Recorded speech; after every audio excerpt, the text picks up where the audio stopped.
గురుగారు అంటే ఏదైనా దోషం ఉన్నప్పుడు మనకి తెలుసో తెలియకో మామూలుగా అయితే అందరూ ఏం చెప్తారంటే నవగ్రహ దోషాలు ఉన్నాయేమోనమ్మా చేయించుకోండి అని చెప్తారు. అంటే ఆ గ్రహాలకి శాంతి చేయించుకోండి అంటారు. ఇప్పుడు చూసుకుంటే 9 గ్రహాలు. ఈ 9 గ్రహాలకి శాంతి విడివిడిగా చేయాలి అంటారు. అలా కాకుండా అసలు నవగ్రహాలు 9 గ్రహాలకి మనం ఒకేసారి శాంతి చేసుకోవచ్చంటారా? ఇది నిజంగానే ఉందా? శ్రీశాస్త్రవిషయం వైపు స్వామి శరణం. సరే అందరూ కూడా నవగ్రహ శాంతి పరంగా మనకు ఏదైతే ఆరోగ్యరీత్యా కానీ ఏదో ఒకటి మన వర్కులు ఉన్నత స్థాయికి వెళ్ళేటప్పుడు బిజినెస్లో కానీ జాబ్లో ఏదో ఆటంకాలు జాబ్ రాకపోవడం కానీ కొన్ని గ్రహాల పరంగా మనకు ఇబ్బంది అవుతుంటాం. ఏదైనా కూడా మన కోరికల పరంగా ఏదైనా కూడా ఇబ్బంది డిస్టర్బ్ అవుతుంటుంది. ఉన్నత స్థాయికి వెళ్ళేటప్పుడు ఏదో ప్రాబ్లం వస్తుంటుంది. అసలు ఏ జాబ్ లేకుండా ఇంట్లో ఉండడం, అసలు ఏ వర్క్ లేకుండా ఉంటుండడం, ఏదో గ్రహపరంగా ప్రాబ్లం రావడం, ఇంట్లో కూడా దంపతుల మధ్యలో ఊకే గొడవలు రావడం, పిల్లలు కూడా ఎదుగా ఉంటూ ఉండడం, ఫ్రెండ్స్ పరంగా ఏదో గొడవలు రావడం, ఇలాంటి ఏదో గ్రహ శాంతి వల్ల మనకు గ్రహ శాంతి లేకపోవడం కొన్ని వస్తుంటాయి. సరే ఏ గ్రహాల వల్ల మనకు ప్రాబ్లం వస్తుందో తెలియని వాళ్ళు చాలామంది ఉంటారు. సరే ఏమైనా నవగ్రహాల వల్ల అన్ని గ్రహాలు కూడా కరెక్ట్ లేనప్పుడు ప్రాబ్లం వస్తుంటుంది మనకు. ఇలా వస్తున్నప్పుడు మనము ఒక రెమెడీ చెప్తాను, చేయండి. ఇది చాలా బాగా పనిచేస్తుంది. ఓకే గురుగారు. ఉదయం సమయంలో మనకు అన్ని గ్రహాలు అనుకూలంగా మారి మళ్ళీ మన వర్క్ అని ముందుకెళ్ళడం, ఏ పని అయినా కూడా మళ్ళీ శీఘ్రంగా ఉత్తీర్ణత పొంది జాబ్ పరంగా జాబ్ రావడం, బిజినెస్లో మంచి స్థాయికి వెళ్ళడం, ఇలా చేయడం వల్ల ఆరోగ్యరీత్యా బాగుండడం, అన్ని గ్రహాలు 9 గ్రహాలు కూడా శుభ దృష్టిగా మారిపోతాయి ఇది చేయడం వల్ల. ఈ రెమెడీ కొన్ని పాలు అంటే ఒక గ్లాస్లో పాలు తీసుకొని స్టీల్ గ్లాసులో తీసుకోకూడదు. రాగి గ్లాసు కానీ ఏదో గ్లాస్ వాడచ్చు, కానీ చూపించేదని వాడచ్చు, కానీ స్టీల్ మాత్రం వాడకూడదు. ఆ గ్లాస్లో ఆవు పాలు కానీ ఏదైనా సరే ఆవు పాలు తీసుకోవడం మరి మంచిది. లేదంటే ఇవాళ రేపు ఆవు పాలు సిటీలో దొరుకుతున్నాయి కాబట్టి ప్యాకెట్ పాలు ఏదైనా వాడుకోవచ్చు. రాగి గ్లాసులో కానీ గ్లాస్లో తీసుకోవచ్చు. అందులో మనకు ఆ పాలలో గరిక వేయాలి. మనకు గణపతి ఆరాధనలో పూజలో వాడతారు కదా గరిక.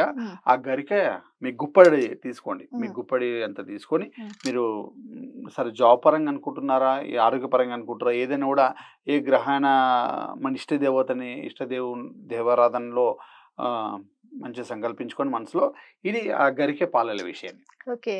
పాలలో వేసేసి ఈ రాగి చెట్టు మొదట్లో వేయాలి. ఆ రాగి చెట్టుకు పూజలు జరుగుతున్నారు. రావి చెట్టు ఆ రావి చెట్టు ఏదైతే మొదట్లో వేస్తున్నప్పుడు అంటే మనకు రాగి చెట్టుకి ఎలా అయితే వేస్తున్నామో ఆ రాగి చెట్టుకు పూజలు జరిగే రాగి చెట్టు అయి ఉండాలి. కొంతమంది అడవిలో అక్కడెక్కడ ఉన్న రాగి చెట్టుకి అలా వేయకూడదు. అట్లాంటి గుళ్ళలో కూడా చాలా రాగి చెట్లలో పూజ కార్యక్రమాలు జరుగుతుంటాయి కాబట్టి అలాంటి రాగి చెట్టు దగ్గర వెళ్ళేసి మనము మన గోత్రనామాలు సంకల్పించుకోవడం. మనకు నక్షత్రం తెలిస్తే మరి ముఖ్యం. ఫస్ట్ ఆఫ్ ఆల్ మన నక్షత్రము పాదం తెలిస్తే పలానా నక్షత్రం పలానా పాదం నా పేరు పలానా అనుకొని మీరు అందులో పోయడం వల్ల ఏదైతే మీకున్న గ్రహాలు శుభదృష్టిగా మారిపోతాయి. అలా పోసేసి 16 ప్రదక్షిణాలు చేయాలి. పోసేసారు వెళ్ళంగానే మీరు సంకల్పించుకొని గోత్రనామాలు చెప్పేసి ఆ రాయి చెట్టుకు మీరు పోసేసారు. పోసేసి ఏం చేయాలి, 16 ప్రదక్షిణాలు చేయాలి. మనం అంటాం మీరు ఎవరి దగ్గరికి వెళ్ళేసి అంటే సార్ మీ చుట్టూ 16 సార్లు తిరిగి మాకు వర్క్ చేసి పెట్టాలి అంటాం కదా.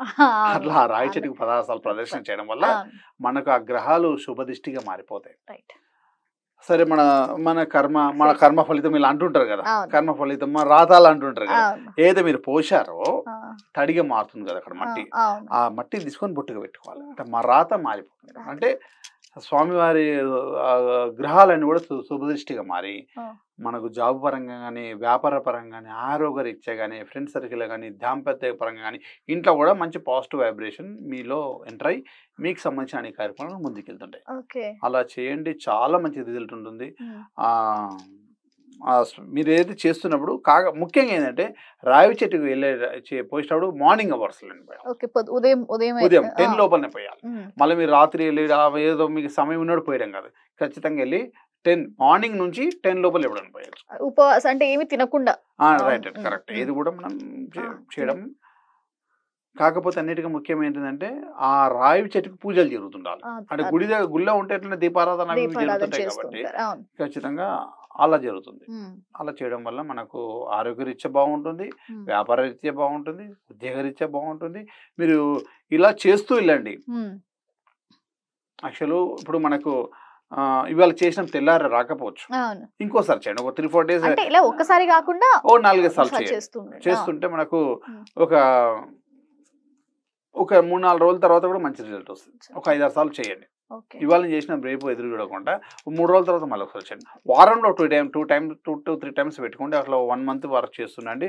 మీకు ఖచ్చితంగా 100% స్వామి అనుగ్రహంతో రిజల్ట్ ఉంటాయి. అన్ని విధాలు బాగా జరుగుతుంది కూడా.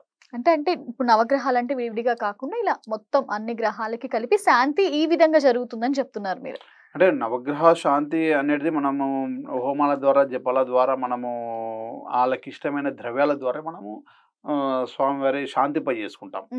అలా కాకుంటే కొంతమందికి డబ్బు పరంగా ఇబ్బంది ఉండి చేయలేకపోతారు. కాబట్టి ఇది అంటే చాలా మంచి రిజల్ట్ అనమాట. అన్ని గ్రహాలు శుభదృష్టిగా మారిపోతాయి ఇలా చేయడం వల్ల.